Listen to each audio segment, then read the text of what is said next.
안녕 여러분. 정철의 송미인곡 수업을 시작하겠습니다. 여러분 올림포스 교재 26쪽에서 다루어지고 있습니다. 교재 준비하시고 6, 7, 8반은 수업 시간에 나갔던 학습지도 같이 준비하세요. 가 작품을 먼저 분석하겠습니다. 문학 작품은 제목부터 본다. 그리고 문제에서 어떤 작품에 대해 설명을 하고 있는지 본다. 이 두 가지를 원칙으로 지문에 접근해 보겠습니다. 문제 2번. 올림포스 28쪽 2번을 보니까 정서의 삶에 대해서 설명하고 있지요. 모두 한 번씩 봤어요? 그 내용 잠깐 짚어보겠습니다. 작가 정서의 호는 과정입니다. 그리고 제목은 그의 호를 딴 정과정이고요. 뭔가 느낌이 쎄하지요? 그렇습니다. 정과정이 지어지던 창작 배경은 2번 보기에서 다뤄지고 있는데요. 정서가 참소를 받아 고향 동네로 유배될 때 당시 왕인 의종이 다시 부르겠다고 약속을 했지만 정서가 아무리 기다려도 소식이 없자 이 작품을 지어서 억울함과 결백을 밝혔다고 합니다. 이 내용을 참고로 가 작품을 분석해 봅시다. 참소라고 하는 단어도 많이 쓰여서 여러분한테 뜻 설명했습니다. 누명 또는 모함을 뜻하네요. 제 1구부터 볼게요. 내 님을 그리자와 운이 나니. 우리 현대에는 볼 수 없는 의문이 보이고 있습니다. 현대어로 번역해 볼게요. 내 님을 그리워하며 울고 있으니. 서탱 읽었으니까 우리 음보도 한번 살펴볼까요? 보는 것처럼 사문복격이 분석이 되네요. 운문문학이니까 화자 한번 찾아봅시다. 화자가 드러날 경우 1인칭 나 또는 우리와 같은 대명사에 묻어서 나타난다고 했습니다. 동그라미로 쳤습니다. 내의 화자가 드러나 있고요.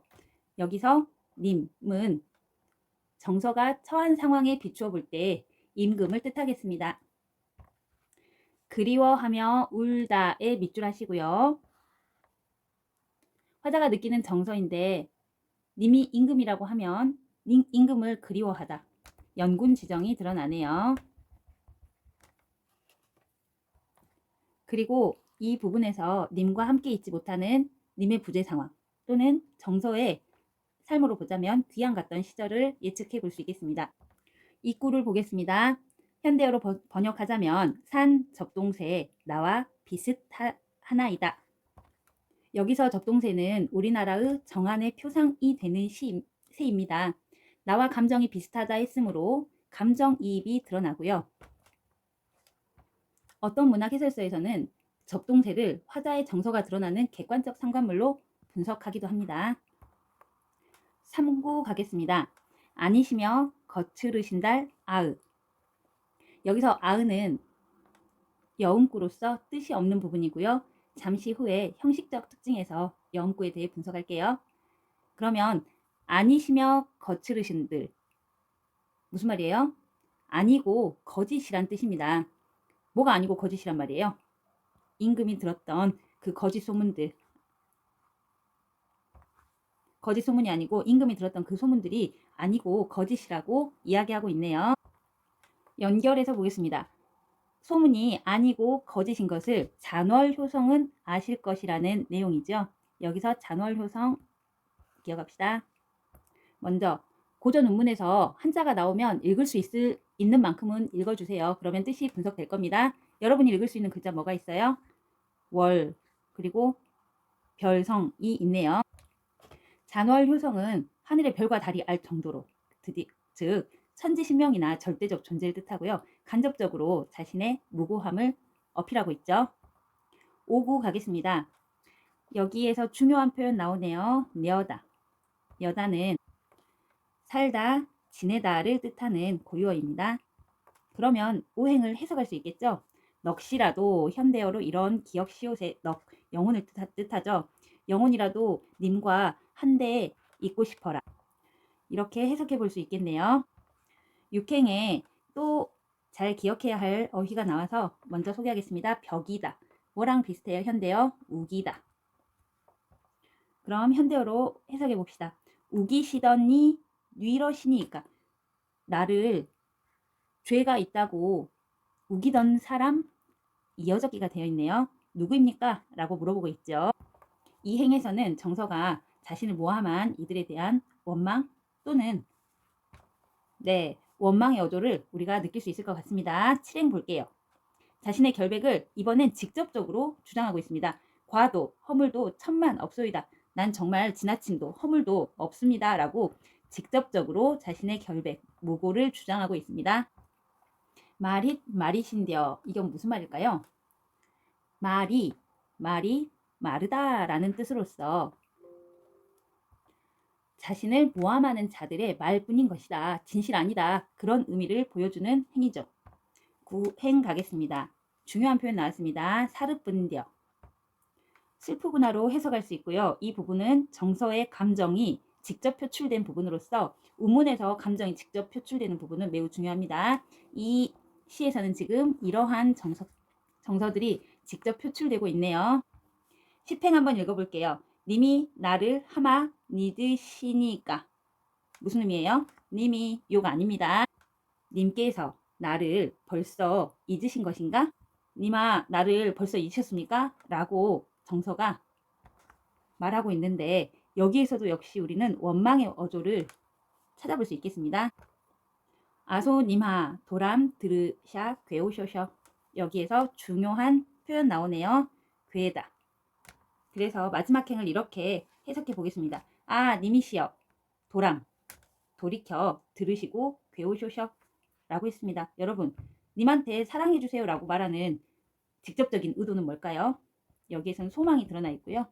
벼슬 복귀를 이렇게 요청하고 있는 작품이라는 거 우리가 분석했습니다. 작품 정리하겠습니다. 이 작품의 주제는 무엇일까요? 임금에 대한 변함없는 사랑, 즉 충절이라고 나타나 있고 그렇게 해석할 수도 있겠죠. 그리고 한편으로는 자신의 결백을 주장하며 임금님께 변함없는 사랑을 표현하고 있습니다. 이렇게 임금에 대한 충성이 나타난 작품을 우리는 충신, 연주, 지사라고 합니다. 이 작품의 의의는 이러한 충신, 연주, 지사의 첫 작품, 한자로 첫 작품을 효시라고 하지요. 첫 작품에 해당하고요. 갈래가 무엇이길래 첫 작품이라고 할까요? 갈래는 향각의 여요로서 향가, 신라시대의 국민문학 향가의 속성을 가진 고려가요를 뜻합니다. 신라시대가 끝나고 고려가요가 시작되는 시점에서 이렇게 과도기적 작품이라고 우리는 분석할 수 있고요. 향각의 여유로서의 특징을 잠시 분석해 봅시다. 정과정에 남아있는 향가의 잔재를 한번 살펴보도록 하겠습니다. 여러분은 제망매가를 배웠을 거예요. 그걸 떠올리면서 향가, 19채 향가를 한번 생각해 보세요. 19채 향가는 일단 몇 줄이어야 되죠? 총 19로 이루어져야 되죠. 하지만 정과정은 11구로 이루어졌습니다. 하지만 이 두 행, 슬프다, 서, 결 이렇게 나뉘는 향가의 잔재를 우리는 살펴볼 수 있겠습니다. 그리고 11행을 10행으로 나눌 때 이 두 행이 합쳐져서 한 행이 되는 걸 여러분 수정하겠습니다. 임금님께 말뿐입니다. 슬프구나 아으 라고 하는 게 더 자연스럽죠. 연결이. 그리고 이 작품 전체를 봤을 때 연의 구분이 없다는 것이 마지막 향가의 잔재가 되겠습니다. 한 번 더 정리하자면 정통 향가는 4429의 시상 구성을 했다면 이 작품은 변형된 형태로 이렇게 4, 4, 2가 변형된 형태로 끊어지고 있다는 거고요. 낙구의 감탄사가 보통은 9행 첫 구절로 들어가는데 이 작품은 10행에서 보인다 라고 하는 것이 향가의 잔재라는 점 여러분이 기억하세요. 그리고 8, 9행을 합쳤을 경우 11행 작품이 10행으로 19채 향가의 모습을 띠고 있다라는 거 기억하면 되겠습니다. 향가적 성격을 정리하면 이렇게 세 가지로 정리해 볼 수 있겠습니다. 다음은 고려가요적 성격을 알아볼게요. 고려가요적 성격은요. 먼저 사문복격으로 분석이 되는 거고 여음이 보인다는 것입니다. 사문보와 여음구 살펴봤습니다. 두 번째, 고려가요로 완전 편입을 하지 않은 이유는 두 번째입니다. 보통 고려가요는 분연체라고 해서 연 구분이 되는데 이 작품은 연 구분이 없죠. 그리고 후렴구, 매 연의 끝 구절에서 후렴구가 발생해요. 우리 현대가요에서 후렴구 있듯이 똑같은 부분이 계속해서 발생하는데 그런 후렴구가 없어서 완전한 고려가요로 보지 않고 과도기적 작품으로 보는 겁니다. 그리고 세 번째, 구전의 흔적, 이 별표한 부분이 다른 작품에서도 보이고 있다는 게 고려가요의 그런 고려가요적 성격을 보여주는 거고요. 네 번째, 보통의 고려가요는 작자가 미상인데 이 작품은 작자가 분명한 정서라고 하는 작자가 분명한 고려가요가 되겠습니다. 잊어먹기 전에 먼저 안내할게요. 다음 주 첫 시간에 6, 7, 8반은 2시간이 들었거든요. 선생님 시간이 국시가 첫 시간에 상충곡 면왕정가처럼 동일한 형식으로 백지 테스트를 볼 예정이니까 오늘 수업한 내용을 바탕으로 송민곡 공부 완전히 익혀오세요. 현대어 번역. 가 작품 지문 분석이 끝났으니 문제로 가보겠습니다. 2번. 선지 1번 볼까요? 그리워하며 운다는 시행 있었죠? 몇 행이었나요? 첫 행이었죠? 임금에 대한 한결같은 마음을 표현하는 걸로 그럴 수 있어. 오케이 할 수 있을 것 같습니다. 두 번째, 자신의 마음이 산의 접동새와 비슷하다고 합니다. 임금을 그리워하면서 우는 이 마음이 산의 접동새와 비슷하다고 합니다. 그러면 유배에 온 화자의 슬픔을 감정물에 이입해서 표현하고 있는 거 맞네요. 네. 자, 세 번째, 넋이라도 님과 함께 녀다는 살다임으로 살고 싶어라로 해석해 본다면 소망을 표현한 것이지 소망의 좌절은 여기서는 소망이 표현됐다고 했죠. 그리고 정신적 고통을 전이하고 있는 건 더 아니죠. 네. 여러분 3번에서 답이 나왔고요. 여러분은 작품을 편안하게 이해하고 왔어요. 무엇을 기반으로? 보기를 기반으로 편안하게 이해하고 왔지만 3번이 정말 아니라는 것은 확실하게 알겠죠. 문학작품 감상은 이렇게 보기를 통해서 자연스럽게 이해한다면 우리가 분명 해결할 수 있습니다. 시험의 상황에서는 4번과 5번을 보지 않는 게 맞겠지만 우리는 학습의 상황이므로 4번과 5번을 보겠습니다. 님께서 나를 벌써 잊으신 것입니까? 라고 하는 부분은 이런 부분과 연결시켜서 충분히 그럴 수 있죠. 서운한 마음으로 원망의 어조라고 표현했었네요. 5번 돌이켜 들으시고 배우셔서 사랑해주세요. 소망이 담겨있다고 했죠. 네, 소망이 나타났다. 맞네요. 나 작품 분석하고 1, 3, 4번 풀어볼까요? 가보다 더 중요한 송미인곡 분석 시작합니다. 잘 보세요. 문학 작품은 제목부터 본다. 제목 송미인곡, 작가 정철. 속이라는 한자가 무슨 뜻인지 여러분 알고 있죠? 속편이란 뜻이죠? 네, 이 작품의 전편의 제목은 3인곡이라고 합니다. 작가도 같아요. 그리고 그 작품에 대한 속편이라는 의미를 갖는 제목이네요. 정철도 정서처럼 유배 생활 중에 3인곡, 송미인곡 두 작품을 모두 지었대요. 공통점 하나 나왔죠? 잠깐 두 작품 3인곡과 송미인곡을 비교하는 시간을 갖도록 하겠습니다. 네, 전편 3인곡에서 사는 생각사로서 사모하다는 뜻입니다. 송민곡은 그럼 또 사모가 연결됐다는 뜻이겠네요. 사모의 마음이 또 연결됐다는 뜻이겠습니다. 송민곡은. 그리고 미인은 누굴 뜻할까요? 정서랑 똑같은 배경을 지녔어요. 귀양을 갔다. 그곳에서 두 곡을 지었다. 미인은 역시 임금을 뜻하는 제목의 의미를 발견할 수 있겠습니다. 정과정에서 선생님이 설명했을 거예요. 충신, 연주, 지사의 효시. 네, 맞아요. 정과정에서 계보가 3인곡, 송미인곡으로 이렇게 족보가 이어지는 거 여러분 잘 연결시키세요. 이해를 돕기 위해서 두 작품의 차이점을 한번 간단하게 설명하고 들어가겠습니다. 일단 3인곡은요. 많은 시가들이 그랬듯 독백체로 지어집니다. 송민곡은요. 3인곡의 다음 편이니까 형식을 바꿔야겠죠. 그래서 대화체로 이어지고요. 감녀와 을려의 대화가 나타난다고 문제집에서 항상 설명을 하는 걸 봤을 거예요. 그리고 여기서 항상 우리가 문제가 되는 게 갑은 보조적 인물이고 을이 메인 화자라는 걸 우리가 항상 기억해야 합니다. 다음 시상 전개 방식은 3인곡은 계절적 배경을 기반으로 합니다. 계절의 흐름에 따른 시상 전개 방식을 갖는데 송민곡은 또 달라졌죠. 생활시간이에요. 네, 생활시간 어떤 양상으로 드러나는지 잠시 후에 살펴봅시다. 3인곡은요. 여러분이 아직 안 봐서 느낌 안 오겠지만 읽기가 어려워요. 왜? 한자성어가 너무 많거든. 근데 송민곡은 읽어봐서 알겠지만 읽어져요. 왜? 고유어가 많거든. 그리고 3인곡에서는요. 화자의 분신으로 봄나비가 마지막에 나타나고요.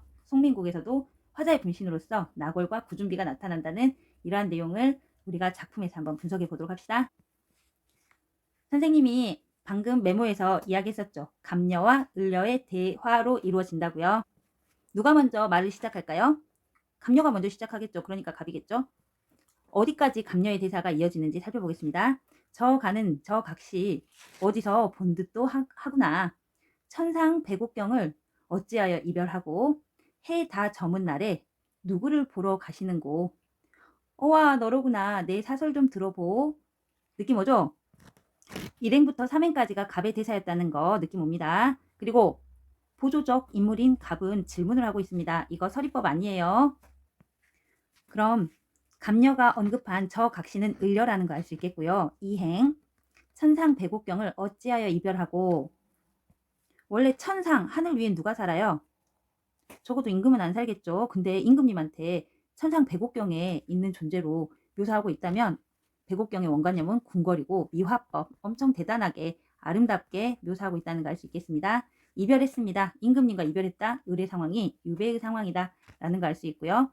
해 다 저문 날 이별의 상황과 맞추기 위한 설정이라는 거 보이죠? 외로운 분위기 또는 하강적 이미지. 을려가 시작합니다. 자신의 이야기를. 앞 작품에서 배웠던 괴다라는 표현도 보이니까 기억하세요. 그럼 현대어로 한번 읽어보겠습니다.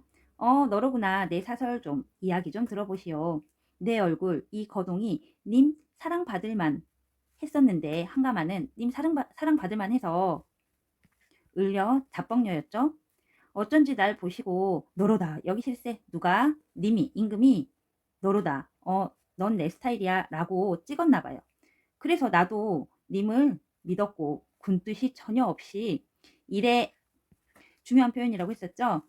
아양과 교태로 어지럽게 굴었던데 반기시는 낯빛이 얘와 어찌 다르신고. 네, 옛날과 달라졌답니다. 여기에서는요. 자신의 외모를 사랑받을 만한 그런 특성을 믿고 까불었던 과거랑 님의 마음이 변해버린 현재가 대립되고 있다는 거 우리가 살펴볼 수 있겠습니다. 묶은 부분 현대어로 번역할게요. 누워서 생각하고 일어나 앉아서 해다 생각하다랑 똑같은 뜻인데 근심의 개념의 생각입니다.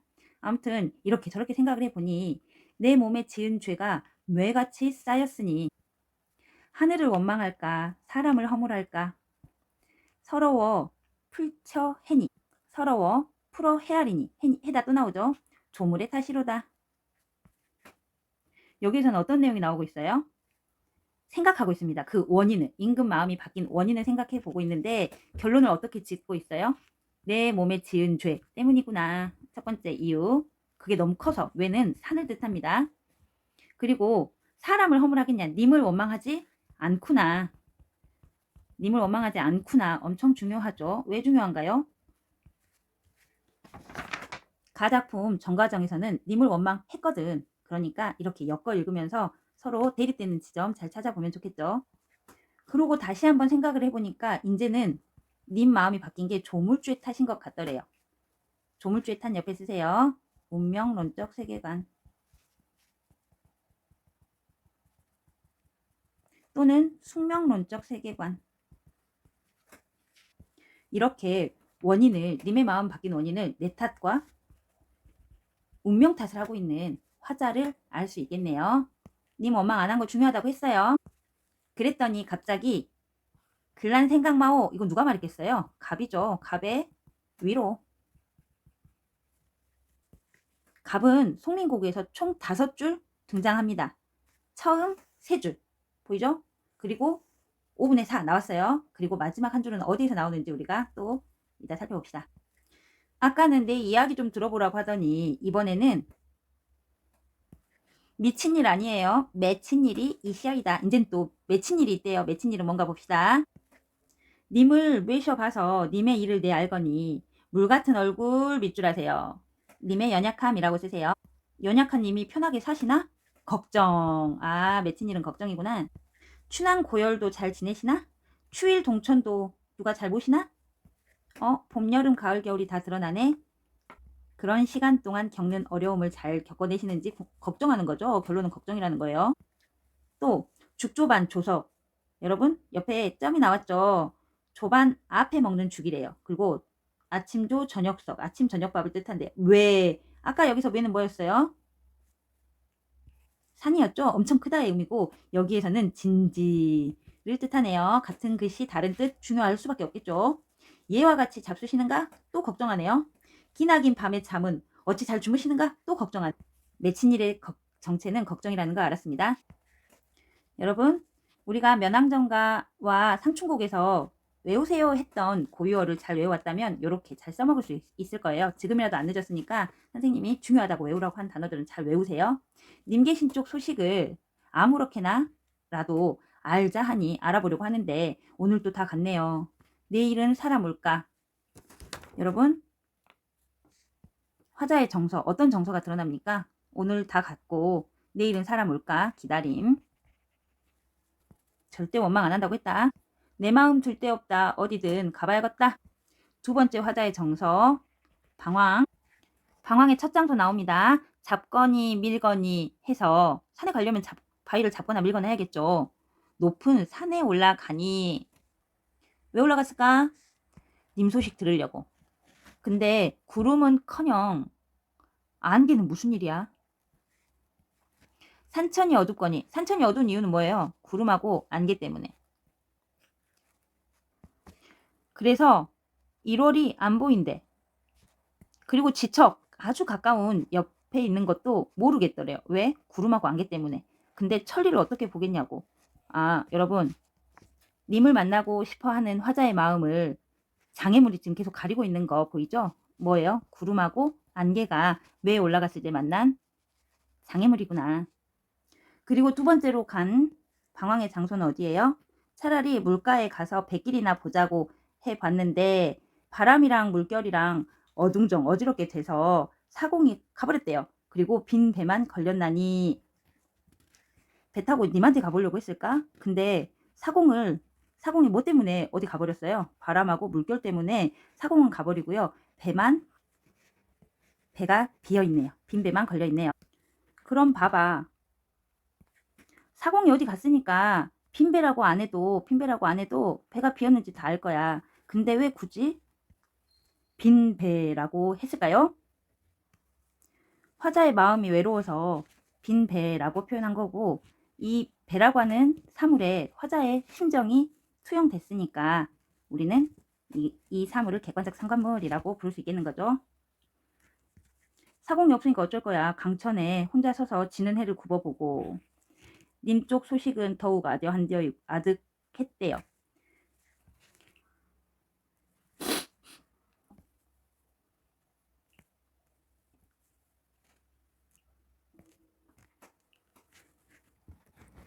오르며 내리며 헤매며 반이니 서성이니 화자가 낮에 산에 가고 물가에 갔다 오느라고 이렇게 시간을 보냈대요.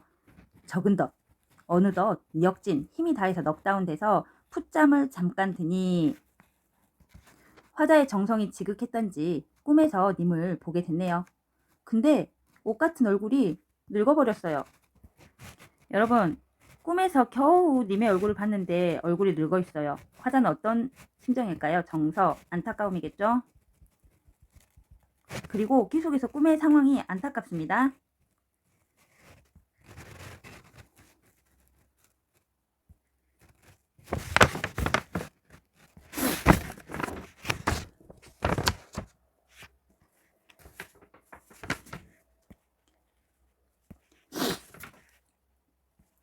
차라리 쉬어디어 칵 죽어서 나골이나 되어서 님 계신 창 안에 번듯이 비추리라. 각시님 달 말고 굳은 비나 되쇼셔. 여러분 갑자기 이질적인 목소리 하나 들리죠? 그게 뭐예요? 이 부분이죠. 각시님 이게 누구예요? 갑녀죠. 네, 갑녀의 마지막 대사가 여기에 땄네요. 갑으로 시작해서 갑으로 끝난 거야. 그러나 을의 멘트가 더 많았다는 거. 갑은 보조적 인물이고 을이 메인이라는 거. 그러나 갑녀, 을녀 모두 이렇게 두 갑, 을, 화자 모두 정철이 만들어낸 그런 시적 화자라는 거 알겠죠? 네, 그래서 나궐 구준비라고 하는 시적 화자의 분신 역시 작가의 가치관이 반영된 대상이라고 볼 수 있겠고, 나궐 구준비, 나궐이 무엇이 어쩌길래 갑녀가 구준비나 되라고 했을까요? 나궐은요 매우 간접적이에요. 님이 계신 이 자리하고 달하고는 거리가 있을 수밖에 없죠. 엄청 먼 거리. 네, 간접적, 수동적, 소극적. 하지만 구준비나 대라는 건 님이 계신 여기에 비가 돼서 님한테 쏟아져 내리니까 어때요? 매우 적극적이고 직접적이죠. 네, 이런 의미로서 각각 다른 화자의 분신의 의미를 우리가 파악할 수 있겠습니다. 작품 정리하겠습니다. 이 작품 다 읽고 나니까 어떤 한 줄의 주제가 떠오르나요? 임금에 대한 그리움이죠. 나골까지 되겠다. 아니 구준비까지 되라. 임금에 대한 그리움이 주제라는 거, 임금에 대한 그리움, 충절, 충신연주지사 연결시킬 수 있어야 합니다. 그리고 엄청 길죠. 길이가 엄청 길어. 그러니까 이거는 뭐야? 가사 작품이야. 가사는 수능과 모의고사에서 매우 중요한 관리로서 우리가 잘 감상해야 합니다. 그리고 가사 작품을 지문화 시켰을 땐 우리가 선지에서 문제의 선지에서 되게 많은 비슷한 정서 또 소재의 의미 연결지을 수 있는 되게 많은 시조를 만날 수 있게 되니까 또 연결시켜서 공부하는 연습해야겠죠. 그리고 여기 메모 내용 중에서 이해 안 가는 내용 없죠? 네, 생활시간 어느 부분이었어요? 여기 부분인 것 같다는 생각도 들죠? 그리고 조물주의 탓이로다 라고 하는 이런 부분에서는 체념의 정서도 우리 어떻게 해볼 수가 없어. 운명이 그러니까 라고 하는 부분에서 체념의 정서도 확인할 수 있겠죠. 문제 풉시다. 1번 가와 나에 대한 설명으로 가장 적절한 것은 아참 가와 나의 공통점을 먼저 정리하고 올까요? 가와 나는요 모두 장르 갈래도 다르지만 여성 화자로 설정된 점, 그리고 님의 부재 원인도 비슷하죠. 유배로 인한 님과의 지금 이별 상황이죠. 네. 근데 차이점은 가는 님을 원망한다. 나는 님을 원망 안 한다. 이 말은 곧 가에는 자책이 드러나 있지 않다. 하지만 나에는 자책이 내 탓이 산처럼 크다라고 했으니까 이런 차이점 분석할 수 있겠습니다. 1번 문제. 가와 나에 대한 설명 가장 적절한 것은 가는 나와 달리 어머나 선생님이 이야기했죠. 선지에 달리가 뜨면 어떻게 하라고? 주어 밑줄하고 그것에 대한 서술어 체크하라고. 가는 비장한 어조로 결연한 의지를 드러냅니다. 여러분 가가 비장합니까? 슬프면서도 씩씩합니까? 슬프기만 하고 원망하는 노래니까 여기에서부터 오류가 뜨면 얘는 아예 안 봐도 됨이니까 우리는 주어랑 서술어의 오류 관계를 먼저 확인합시다. 그리고 잘 나오는 그런 뜻이니까 기억합시다. 2번 나는 대화의 형식을 취해 시상을 전개하고 있다. 나가 대화체인 건 세상이 다 알죠? 가는 똑배째 맞죠? 설마 가에서 마지막 행에 아소님아 님을 불렀다고 해서 이걸 대화라고 보진 않겠죠? 이건 아소님아 아 님이시여 이런 표현입니다. 가와 나는 모두 사항보 율격입니까? 가는 사문보라고 했고 나는 사문보라고 했으니까 네 모두라는 말이 틀렸네요. 3번 같은 경우는 첫 줄을 읽어보면 알겠죠? 4번 시에서 대조적 어휘를 여러분이 발견하는 건 정말 유리합니다. 그래서 대조적 시어를 발견하자마자 여러분은 긍정적인 거에 동그라미, 부정적인 거에 세모 해서 하나의 대상을 바탕으로 이렇게 긍정과 부정을 표시하면서 읽으면 매우 좋아요. 이런 시, 이런 선지 바로 대처가 가능하겠죠? 네, 나에서는 부정적 시어가 나오지만 이거에 대립하는 긍정적 시어가 나오지 않을 뿐더러 가에서는 대조적 시어도 안 나오고요. 이런 대조적 어휘가 공간의 의미를 강화하는 역할을 하는 것도 아니고요. 그래서 틀리긴 했지만 4번을 통해서 하고 싶은 말 시에서 긍정적, 부정적 시어가 나왔을 경우에는 우리 체크하면서 보자. 가에서는요. 서리적 표현 나타나지 않았고요. 나에서 나타난다 할지라도 사물의 속성을 선명하게 부각하는 용도는 아니었죠. 왜? 나시는 님에 대한 그리움이 주된 주제인 작품이기 때문에 사물의 속성을 선명하게 부각시킬 그럴 내용은 없네요. 그리고 고전 우문에서 서리적 표현은 아주 단골 표현 방법이니까 나왔을 때 여러분 잘 어떤 의미인지 파악하고 표현 방법 잘 찾기 위해 노력하세요. 서리적 표현하고 쌍벽을 이루면서 잘 나오는 표현은 됐고입니다. 네, 그리고 이제 기호 문제가 나왔습니다. 기호 문제는 그 부분만 살펴보면 되니까 어렵지 않겠습니다. 기억. 천상배곡경을 어찌하여 이별하고 의뢰 상황, 천상배곡경 미화법, 해 다 저문 날 이별하고 연결시키려고 설정한 배경, 님 계신 공간 미화법, 화자의 쓸쓸한 처지를 강조하는 시간적 배경. 오케이. 2번 니은. 내 몸에 지은 죄 산같이 쌓여서 님 마음 바뀐 거 내 탓. 사람이라 허물을 하랴. 님 탓 아니야. 님 원망 안 해. 다시 한번 생각해도 조물의 탓이로다. 이번엔 운명론적 세계관 체념의 정서까지 나타나. 2번 보세요. 임과 이별한 이유가 자신 맞다. 임과 이별을 운명 맞다. 오케이. 이렇게 푸는 거예요. 디귿. 이거 기다림의 정서가 나타나는 부분이라고 했죠. 님다인 소식을 알려고 했는데 오늘 또 가버렸어. 내일은 사람 올까? 화자의 탄식이 드러납니까? 네. 오늘 또 거의 가버렸네. 네. 이 부분에서 약하게 드러날 수 있는데 이거 조금 있다가 확인해 보겠습니다. 임의 소식을 기다린 간절한 태도도 나타나고 있고요. 4번. 차라리 물가에 가서 방황하는 장소 두 번째 공간이죠. 그리고 바람, 물결, 세모, 장애물이죠. 빈배, 객관적 상관물이죠. 방황하고 쓸쓸한 심정, 빈배를 부각하고 있다 맞네요. 미음. 마음에 먹은 말을 실컷 말하려고 했는데 눈물이 나서 말도 못했네. 오전된 개성 때문에 잠을 깨워버렸다. 안타까움이 나타났죠. 꿈과 현실 상황을 대비하여 임을 만나고 싶은 마음을 강조하고 있으며 자연물에 의탁하여 여기서 나온 자연물은 뭐가 있어요? 자연물, 눈물은 자연물이 아니고 개성이 자연물이겠네요. 절망적인 심정이니까 아니죠. 자연물은 나를 방해했을 뿐이고 여기에는 절망이 아니라 안타까움이 드러난다고 했으니까 5번이 답이고 오늘도 거의 가버렸다 이런 부분에서 탄식 찾아볼 수 있겠다 라고 우리 결론 내려도 되겠네요. 선생님이 언급 안 했던 내용이라서 이렇게 연결짓기 해봤습니다. 네, 4번 들어가겠습니다. 서술형에서는요 우리가 중요한 게 있는데 그게 문제 속에서 질문, 나의 주어를 찾아오는 거예요. 예를 들면 A와 B의 시적 의미에 대해 각각 쓰시오라고 하면 우리가 주어를 찾아오세요. 핵심 질문을 찾으면 돼요.